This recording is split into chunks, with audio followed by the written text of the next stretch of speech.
August 23 புனித Lima rose.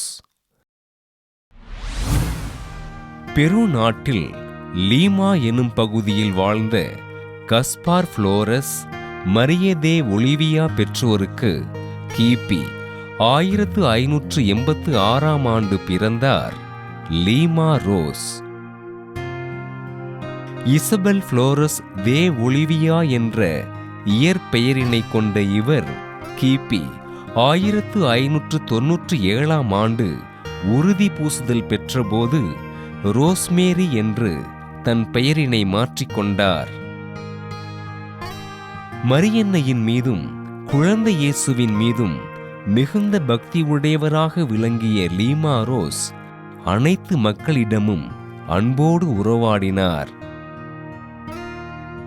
புனித Siena கேத்தரினுடைய வாழ்க்கை வரலாற்றினை வாசித்த இவர் அவரைப் போலவே வாழ வேண்டும் என்று முடிவெடுத்து கடுமையான ஒருத்தல் முயற்சிகளை மேற்கொண்டார். தினமும் நற்கருணை உட்கொண்டு நற்கருணை ஆண்டவரிடம் அதிக நேரம் ஜெபித்த லீமா ரோஸ் தன்னை இறைவனுக்கு அர்ப்பணிக்க விரும்பி தன் பெற்றோரிடம் 10 ஆண்டுகளாக போராடினார்.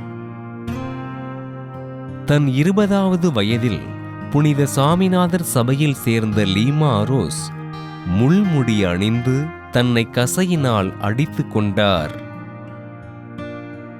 ஆண்டவர் இயேசுவின் துன்பத்தில் பங்கு பெறுவதற்காக தன் வாழ்நாள் முழுவதும் துன்பத்தை வருவித்துக் கொண்டு வாழ்ந்த அருட்சகோதரி லீமா ரோஸ் கிபி 1617ஆம் ஆண்டு விண்ணகமடைந்தார்.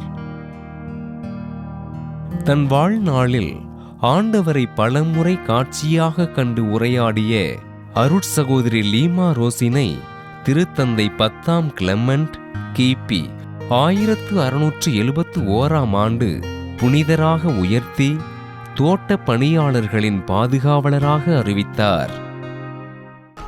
புனித லீமா ரோஸின் திருவிழாவினை கொண்டாடுகின்ற நாம் தோட்டங்களில் பணி செய்கின்ற பணியாளர்களுக்காகவும் அவர்களது குடும்பங்களுக்காகவும் ஆண்டவர் இயேசுவிடம் உருக்கமோடு ஜெபிப்போம்.